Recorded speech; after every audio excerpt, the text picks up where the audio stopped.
eyes are important organs of the body.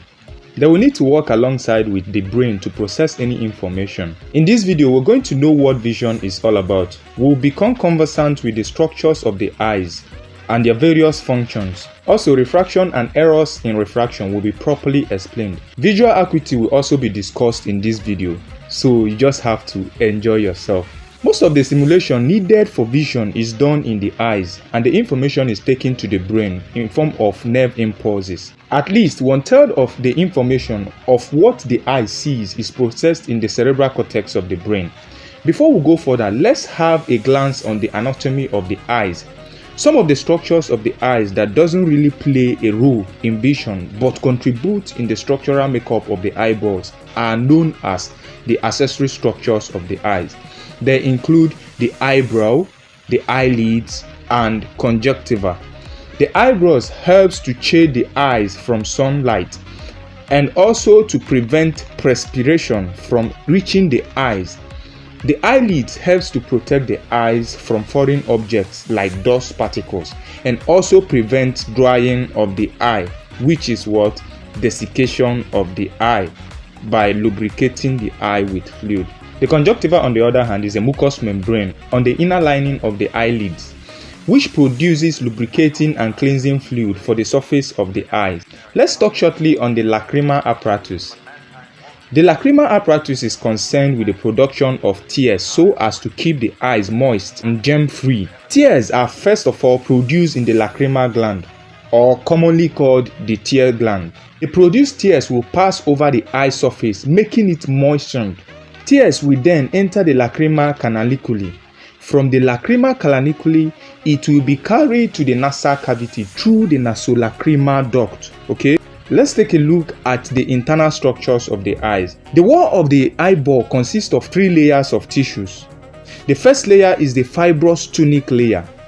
It is the outermost layer made up of fibrous connective tissue with small amount of blood vessels.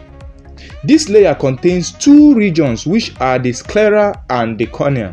The sclera is a white area that extends from the back of the eye towards the front. The sclera helps to maintain the shape of the eye, protects its internal structures, and provides an attachment point for the muscles that move it.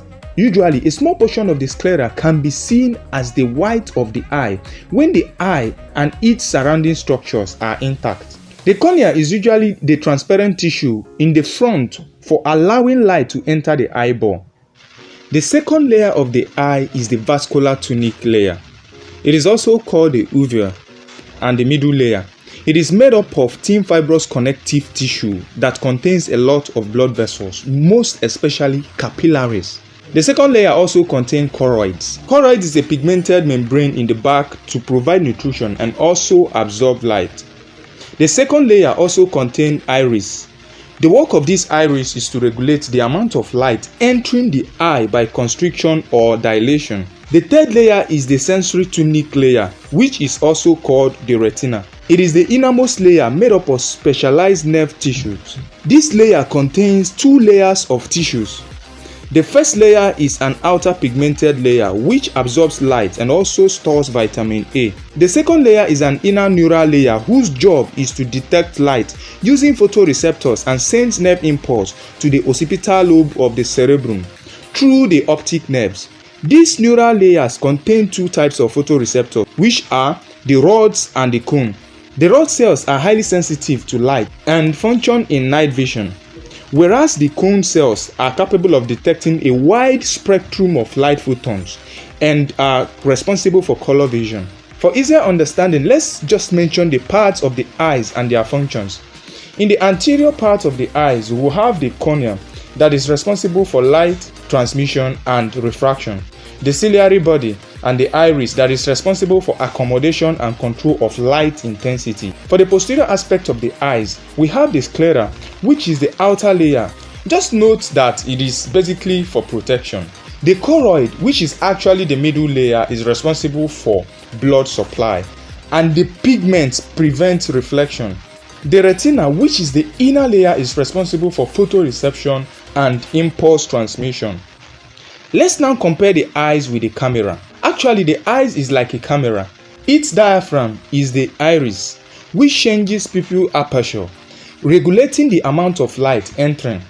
The curved cornea and the biconcave lenses are like camera's compound lens, refracting and converging light rays to form inverted images on the light-sensitive retina, which is the film if it was to be a camera.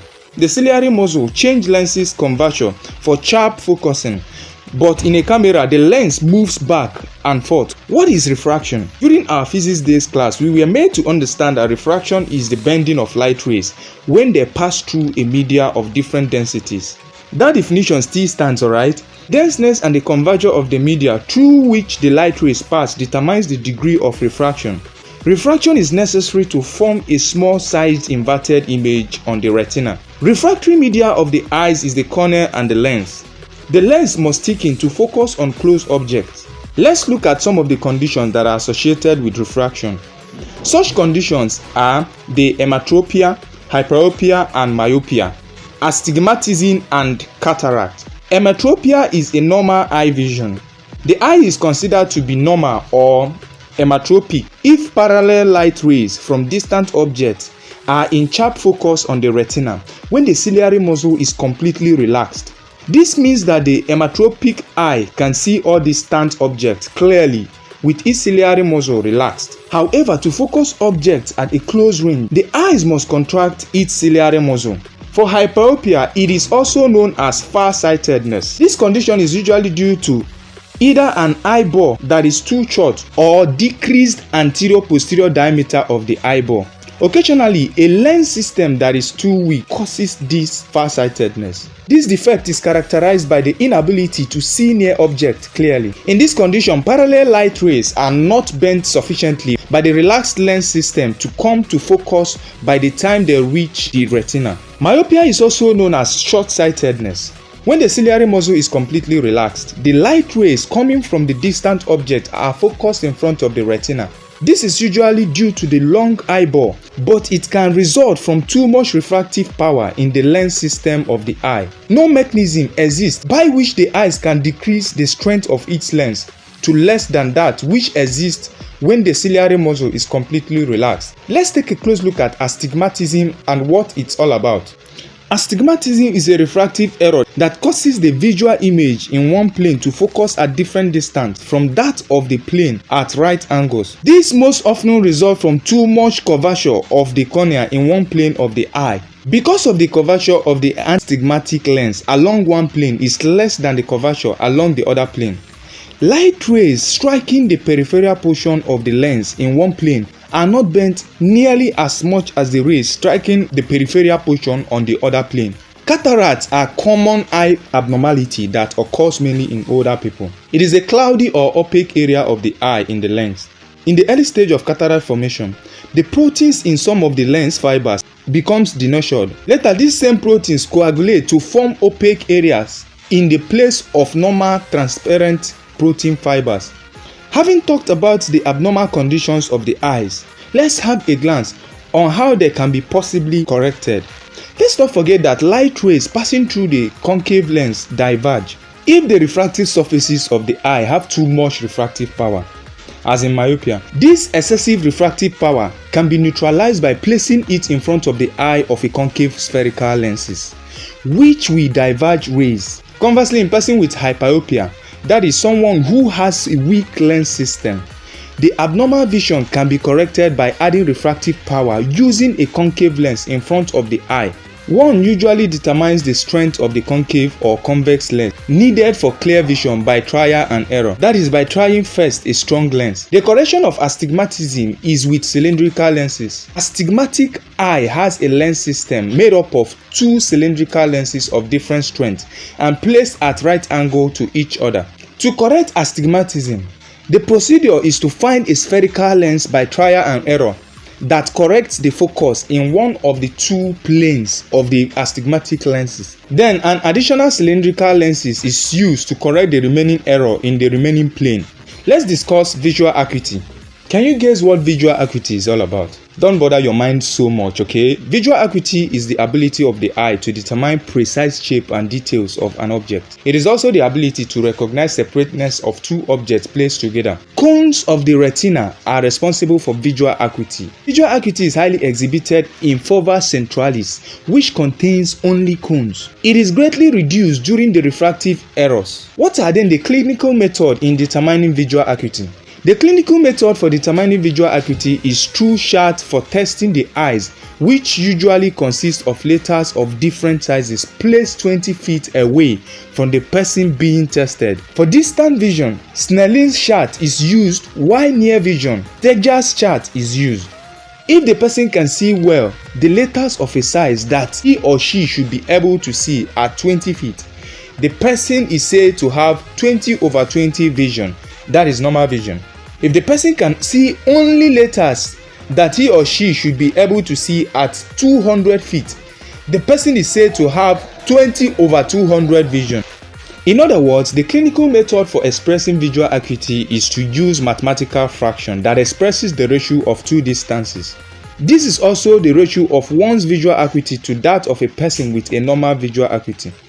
Let's talk about accommodation, near point and far point. Accommodation is the ability of the eye to adjust so as to focus correctly both near and far objects on sensitive part of the eye, which is the retina, to either near or distant object clearly. The farthest point from the eye at which an object can be focused correctly on the retina is called far point. It is also called the punctum remotum.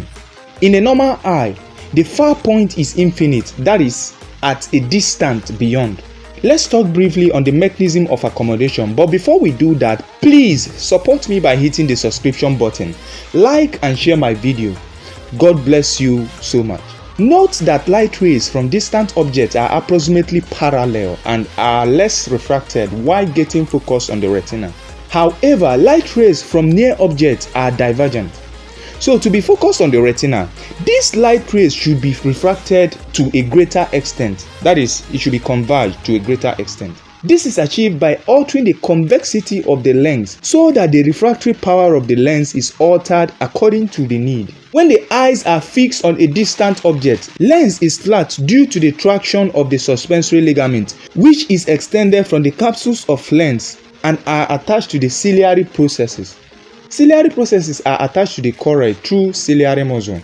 When vision is shifted from the distant object to a near object, ciliary muscle contracts and draws the choroid forward. Ciliary processes are brought closer to the lens. Suspensory ligaments are slackened and the tension on the lens is released. Therefore, lens, due to its elastic property, bulges forward and anterior curvature, that is, convexity of the lens, increases greatly. I hope this video helps you guys. Thank you so much for your time. In our next video, we'll look at the pupillary reflexes and the functional layer of the retina. Until then, remain blessed. God bless you. God got you.